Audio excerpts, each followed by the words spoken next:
Arab Bedouins prophecy. From millennium past, there were two types of Arabs, city dwellers and Bedouins. Bedouins are nomads. They travel through the vast deserts and are constantly on the move. Even during the golden age of Islam, when Arabs were the richest and most learned people on earth, Bedouins remained in virtually the same state that they had been for thousands of years. Poor, uneducated, and cut off from the rest of the world. Yet Muhammad, peace be upon him, foretold that these Arab Bedouins of his region would one day compete with one another in the construction of tall buildings. "Now tell me of the last hour," asked the man. The Prophet replied, "That you see the barefoot, unclothed Bedouins competing in the construction of tall buildings." Today we find in the Arabian Peninsula, the Bedouins who used to be impoverished herders of camels and sheep are now not only competing with one another, but also the entire world to construct the world's tallest buildings. How did one of the poorest people on earth, who literally wore rags, become the wealthiest nations on earth? One thing that made this rapid change possible was the discovery of oil. The seemingly empty deserts of the Bedouins had it in abundance. They went from camels to Cadillacs in a single generation. The construction of tall buildings among the Arab Bedouins has even reached Mecca, Muhammad's city of birth. The last few decades have seen a massive surge in building construction in Mecca. The famous Mecca Clock Tower is currently the third tallest building in the world. In order for such construction to be possible, many of Mecca's ancient mountains had to be demolished in order to make room for the tall buildings that had sprung up. Amazingly, this is also something that Muhammad had foretold. He said, "The hour will not be established until the mountains are moved from their places." This tremendous feat of demolishing entire mountains has only been made possible in the 20th century with the advent of technology such as explosives. It's important to point out that Muhammad himself was a simple man and wanted other Muslims to maintain that simplicity. He did not like Muslims to be extravagant. So, if he wanted to will this prophecy to become true, he would have to encourage the Arabs to build tall buildings, yet he never did. Spread of sexual immorality and disease. Muhammad, peace be upon him, revealed that the Day of Judgment would not take place until sexual immorality had become so prevalent and normalized that it would begin to be carried out even in public places. He said, "The hour will not be established until people fornicate with each other in the road, just as donkeys fornicate." Today we live in a world where we are being constantly bombarded with explicit sexual imagery, be it in TV, film, or advertising. And with the advent of the internet, pornography has now become readily available at any time and any place. In fact, we are finding more and more stories in the news of people being arrested for having sex in public. And an interesting side note is that the Prophet Muhammad, peace be upon him, described what will be the consequences of such widespread sexual immorality. He said, "Never does sexual perversion become widespread and publicly known in certain people without them being overtaken by disease that never happened to their ancestors who came before them." The increase of sexual immorality has seen the emergence of previously unheard of diseases such as AIDS, just as the Prophet Muhammad had forewarned. A world steeped in interest. Muhammad, peace be upon him, claimed that the practice of interest would one day become so dominant that even those who try to avoid it will still feel its impact. He said, "A time will come upon mankind when they will consume interest. Whoever does not take from it will be afflicted by its dust." This clearly describes the state of the world economy today. In the modern world, it is almost impossible to avoid dealing with, or at the very least being impacted by, interest. Just think about how many people have interest-bearing bank accounts and buy things using credit cards. Even if one somehow manages to avoid dealing in interest directly, almost every aspect of our lives is impacted by it. Central banks influence the purchasing power of our money, and virtually every country in the world, even those considered to be wealthy, are drowning in interest-based debt. The financial system even suffered a global collapse in 2008, a disaster which had plunged the world into economic turmoil, the consequences of which will be felt for generations to come. What makes this prediction amazing is that the financial state of the world over the last century is unique in history. At the time of Muhammad, Finance was based on commodities with intrinsic value, such as gold and silver coins. Gold and silver have been used as the most common form of currency throughout history. The use of paper money with no intrinsic value, along with the massive debt and interest that it has resulted in, is a phenomenon of modern finance, and not something that could have been easily guessed by Muhammad over 1400 years ago. The defeat of Rome and the conquest of Persia. During the Battle of the Trench, where Muhammad, peace be upon him, and his followers were under siege by their enemies, being outnumbered 3-1 and staring in the face of certain defeat, the Prophet made some bold predictions. He said, "God is most great. I have been given the keys of Syria. By God, I can see its red palaces at the moment. God is most great. I have been given Persia. God is most great. I have been given the keys of Yemen."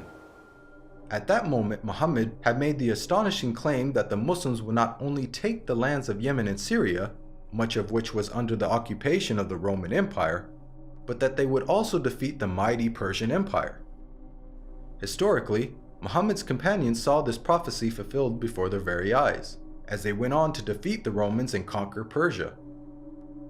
What are the odds that the Muslims, who lacked economic and military strength, could topple the superpowers of the world in such a short span of time? The astonishing way that the Muslims defeated the superpowers captured the world by surprise. As historian Barnaby Rogerson explains, you have to remember that the two great superpowers were the Byzantine Empire, i.e. the Eastern Roman Empire, and Sassanid Persia. They were the dominant superpowers. If you're putting it in a modern parlance, it's a bit like the Eskimos taking on the United States of America and Russia. No rational person would have ever conceived of such a possibility. This sentiment is echoed by historians who cannot explain how Islam became such a dominant force so quickly. Professor of Byzantine Studies, Andrew Louth, wrote, "The speed with which the eastern provinces of the Byzantine Empire succumbed to the Arabs remains to be explained by historians." Prevalence of writing. Many of us take for granted the ability to read and write, and the abundance of books that are available in the modern age. However, for the people of the past, illiteracy was the norm, and books were very scarce. Muhammad, peace be upon him, was born into a society in which very few people could read or write. It is estimated that the number of people who were literate in his locality of Western Saudi Arabia did not exceed 17. Muhammad himself could not read or write. Against this backdrop, the Prophet Muhammad made the prediction that writing will one day become widespread among mankind. He said, "Ahead of the hour, the pen will prevail." The Arabic word used for pen here is qalam, which also carries the wider meaning of writing. This perfectly describes our world today, in which it is the norm for people to read and write, and there is an abundance of books, newspapers, and magazines. This has only been made possible thanks to 15th century technological advances, such as printing that took place over 800 years after Muhammad's prophecy. And with the advent of the internet, writing is spreading even more. Anybody with a computer or smartphone now has access to millions of books with just the click of a finger. It's quite powerful that Muhammad, who could neither read nor write, prophesied the spread of reading and writing. The greening of Arabia's deserts. The Prophet Muhammad, peace be upon him, made a bold prediction about the future state of Arabia. He said, "The hour will not begin until the land of the Arabs once again become meadows and rivers." This narration anticipated the greening of Arabia's extensive dry desert environment. As recently as 1986, there was little to no farming in the region. However, over the last 30 years, these deserts have been transformed to grow grains, fruits, and vegetables, thanks to techniques such as center pivot irrigation. This is a process that pumps water to the surface from deep underground reserves, some of which date back to the last ice age 20,000 years ago. Now put yourself in the position of a person living in 7th century Arabia. This region hosts some of the most extensive sand and gravel deserts in the world, with very little rainfall. Could anyone inhabiting such a harsh environment ever rationally conceive of the possibility that one day there would be a plentiful supply of water and abundant crops? This prophecy also makes a claim about the ancient past. Note the words of Muhammad, "The lands of the Arabs once again become meadows and rivers."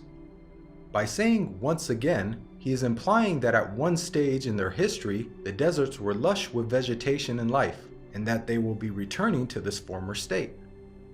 Geologists now know that the Arabian Peninsula was, indeed, once filled with meadows and rivers in ancient times. Modern archaeological discoveries have uncovered a number of fossils and conclude that once upon a time, the Arabian Peninsula was much greener and wetter, just as Muhammad had revealed. The rapid spread of Islam and the decline of the Muslims. Muhammad, peace be upon him, predicted that the Islamic civilization would reach both east and west. He said, "God folded the earth for me, and I saw its east and west, and the dominion of my nation will reach as far as the earth was folded for me." History bears witness to the fact that Islam spread rapidly, both east and west, just as Muhammad boldly had foretold. At the time, this was a geographic expansion the likes of which the world had never witnessed. The Islamic Empire was the largest the world had ever seen. The Prophet Muhammad not only informed us about the spectacular rise of the Muslims, he also foretold their decline. He said, "The nations will call each other and set upon you, just as diners set upon food." Someone then asked, "Will it be because of our small number that day?" The Prophet Muhammad replied, "Rather, on that day you will be many, but you will be like the foam on the river." Here we can see that Muhammad prophesied the dire circumstances in which the Muslims would find themselves. He explained that a day would come in which the Muslims would be large in number, but in such a state of weakness that other nations would invite one another to set upon them. The analogy of Muslims being eaten as a meal was given, which emphasizes just how helpless they would become. This prediction accurately describes the radical turn of events that took place in the Muslim world in the 19th and 20th century. Prior to this, the Muslim lands had grown to become some of the most powerful in the world. From the time of the death of Muhammad until the 19th century, the Muslims were economically, politically, militarily, and technologically far ahead of most of the world. Then the unthinkable happened. Nearly all the Muslim world was occupied, colonized, and militarily defeated by non-Muslim nations. Russia had annexed the Caucasus. France controlled Algeria, Morocco, and Tunisia. Great Britain occupied Egypt, Syria, Iraq, Palestine, and India. And the Dutch controlled Malaysia and Indonesia. Of the 50 Muslim countries that exist today, only a few survived occupation, and the ones that did were still subject to colonial masters. All of this is just as the Prophet Muhammad had predicted. At the time, there was an estimated 200 million Muslims, representing 12.5% of the world's population. But their considerable numbers could do nothing to prevent the defeat by their rivals. They were weak like the foam on a river. Again, just as Muhammad had foretold. If we reflect on this prediction, it is quite counterintuitive. If this prediction was guesswork, then it would have made more sense to state that the Muslims would be diminished in number and that would be the cause of their weakness. Yet Muhammad predicted the exact opposite. A paradoxical situation of the Muslims being vast in number but very weak. And it came true.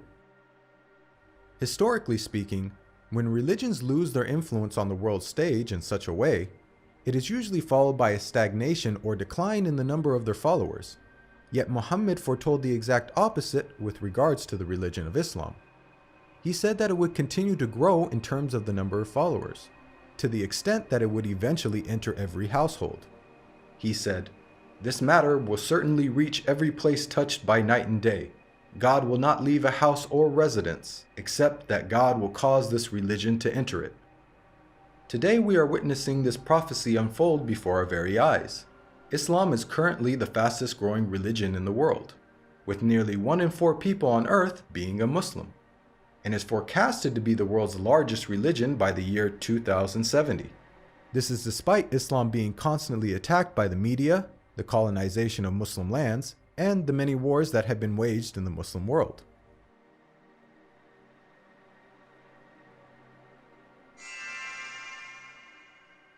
Even the name Muhammad has prophetic implications. It's an Arabic word that means the praised one. The Quran states how Muhammad's remembrance will be raised. We elevated your mention for you. Since this verse was revealed over 1400 years ago, the Prophet Muhammad, peace be upon him, has been the most praised person in history. Today, not a second goes by without a minaret somewhere in the world publicly proclaiming the time for prayer and saying, أشهد أن محمدًا رسول الله.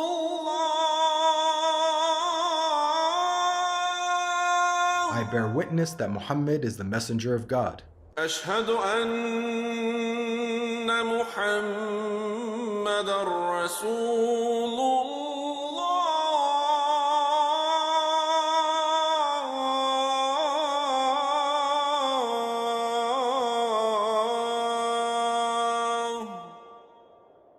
Moreover, the name Muhammad is consistently the most popular name given to newborns across the globe.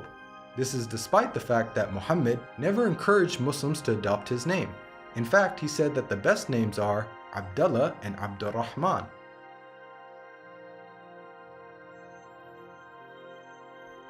Now, we've analyzed a number of the Prophet Muhammad's prophecies, which were made over 1400 years ago, and have seen how he has accurately foretold many things.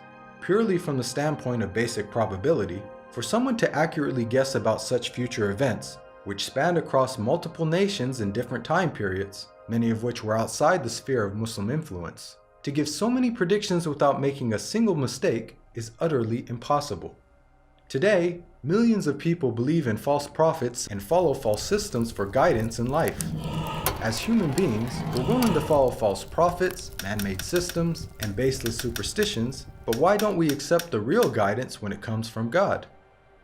God empowered the Prophet Muhammad with accurate prophecies as a way for us to distinguish the true prophets from the false. Truth has now arrived, and falsehood perished, for falsehood is, by its nature, bound to perish.